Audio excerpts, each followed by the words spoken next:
Okay, so I decided to do the beat sheet for Memento, which was a 2000 American neo-noir psychological thriller, and it was written and directed by Christopher Nolan.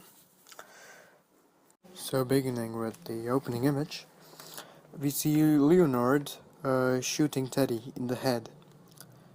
Before we even see him shoot Teddy, we see a picture of Teddy bloodied, and we watch a Polaroid picture develop backwards, which helps us set the theme and mechanics of the movie. So for Memento, the theme stated itself raises a lot of questions. Basically, how they could go like this. How can we know where we're going unless we know where we've been? The second one could be, how can we be sure we are who we say we are? Nothing is as it seems. And if we're constantly changing, how can we ever know who we are right now? That's the situation of the main character here in the movie. So Leonard, so the setup. The main character, the protagonist, Leonard, lacks the ability to form new memories, so he's in a constant state of confusion, a sort of memory purgatory. He wants Teddy to beg for his wife's forgiveness, so we understand that this is somehow related to vengeance. We also learn that Teddy was helping Leonard, now we wonder why he kills him. And we're introduced to the name Sammy Jenkins, which will become more important later. Furthermore, the opening sequence solidifies the storytelling structure. We'll be following most of the action is going to be told in reverse.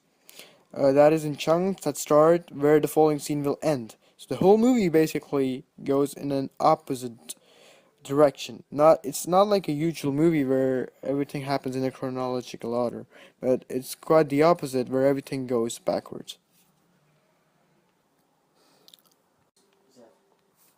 Catalyst. So at a diner, Leonard picks up a brown envelope. The information inside leads him to a room at his motel. In the room are final pieces of the puzzle which suggest Teddy is the man he's supposed to kill. Usually the beats progress the story through the use of linear action, but since everything is told in reverse, Nolan pushes the story forward by using revelations to answer old questions, while creating even bigger new questions.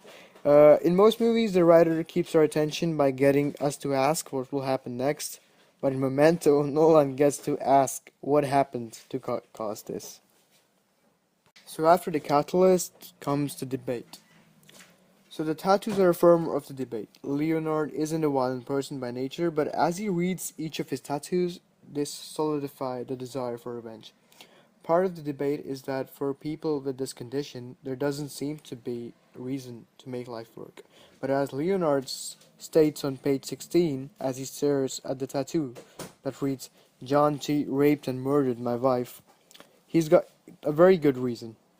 We go back further in time to when a bruised and beaten Natalie provides the information on John G. Break into two. Since Blake was so adamant about that page 25 big event, let's look at it. On page 25, Leonard pulls out a note that says to meet Natalie at 1 o'clock. Not huge in or of itself, but since we know the meeting is what leads him to kill Teddy, I'd say it's enough to push us into some sort of an act 2.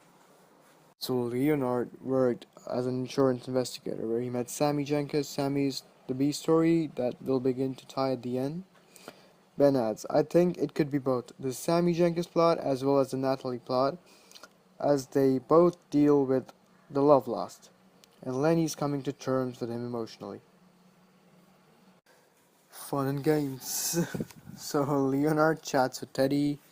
Then he wakes up in Natalie's bed where he finds a picture of a bloody gagged and tied up man named Dodd. Leonard introduces some doubt into his world when he thinks aloud that someone might be trying to get to kill the wrong guy. The relationship with Natalie develops as we learn the person she lost was named Jimmy. He went to meet a man named Teddy and never returned. We see a few quick flashbacks to the attack on Leonard's wife. The rest of the fun and games deal with the reverse progression of Dot's story. The midpoint. This is kind of tough because the stakes are already so high, so I'd argue that it happens when Leonard first meets Dot and Dot shoots through the window of Leonard's Jaguar. Because this is the first time we see someone trying to kill Lenny. Bad guys close in. So Lenny wakes up and sees his wife's belongings around him. In an almost dreamlike sequence, he goes to the bathroom where we are led to believe his wife is being murdered. Turns out Leonard paid a prostitute to set up the whole thing, and he's very shaken by it. His internal demons are catching up by now. All is lost. We come to learn that Natalie is manipulative. She slanders Leonard's wife and his condition, causing him to hit her. She then tells him he won't remember and that she'll use it against him. She removes all the pens from the house and he scrambles to write it down while she goes outside to wait for him to forget. We know she will use these bruises to convince Leonard to get rid of Dot for her. Dark Night of the Soul. It's not a dark night from Leonard's perspective, but from an audience's perspective, things are pretty crappy for Lenny. He's being used by Natalie, where we no longer know what to think of Teddy. We know that in the linear story, this is where his downfall begins. In the motel room, Leonard starts to worry. He's done something bad. The reverse sequences shorten as the movie approaches its close. The B story returns when Sammy's diabetic wife sets this condition and dies because of it. An extra riff, one could argue, Lenny gets a tattoo with the license plate number of John G. So break into 3. On the phone, Lenny mentions Jimmy Grant. Says he's going to meet him, the cop he's talking to downstairs. Surprised it's Teddy, and we're into the finale. Which interestingly is completely linear, as opposed to the rest of the movie. So Lenny drives the truck into the building from the opening image where he killed Teddy, and also Will, as the finale is linear. A Jaguar pulls up and Jimmy Grant gets out. Leonard takes Jimmy's clothes and kills him. He walks outside and finds Teddy trying to get into the Jaguar. Teddy reveals that he set up the meeting with Jimmy and he's really a cop who's been helping Lenny since his wife was killed. Teddy also suggests that there is no Sammy, that Leonard is Sammy, and his condition caused him to accidentally kill his wife after she survived the assault. The B story collides with the A story as Leonard displays.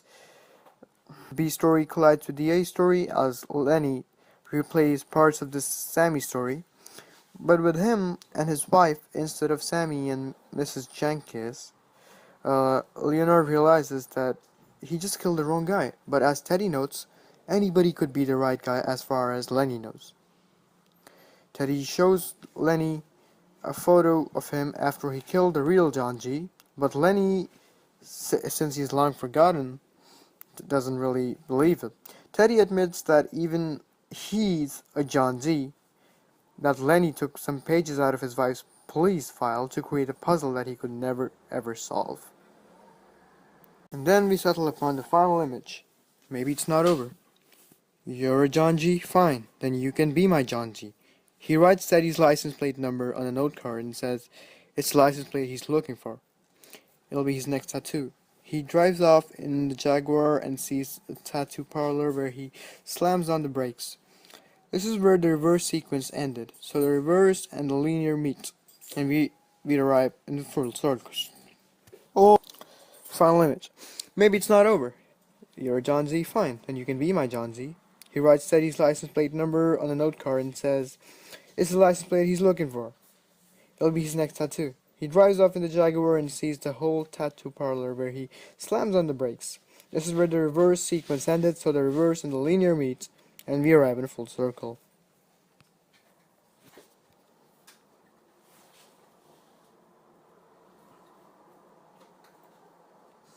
Some final words that I'd like to say is that this movie feels very complicated, however, it's actually quite simple. Leonard has to find and kill his wife's killer. It certainly gets complicated along the way, especially as it cuts back and forth, but as an overall, it's a simple vengeance tale. Do I think it was overly convoluted at times? Yes. Why do we need to? People taking advantage of disabled man with short-term memory loss? That's essentially what happens. A cop, Teddy, with bad intentions uses a guy to take care of his dirty business. As a woman, naturally uses our guy to take care of guys she doesn't like at the bar. And these two storylines really don't intervene. Much other thing, they both take advantage of Lenny. Is that really necessary? Or is that a thing or a thing? Too much marzipan, isn't it? As Blake would say. Being said, a very structural movie and a masterpiece from Christopher Nolan. Guys, please watch it if you can, if you haven't. And thank you.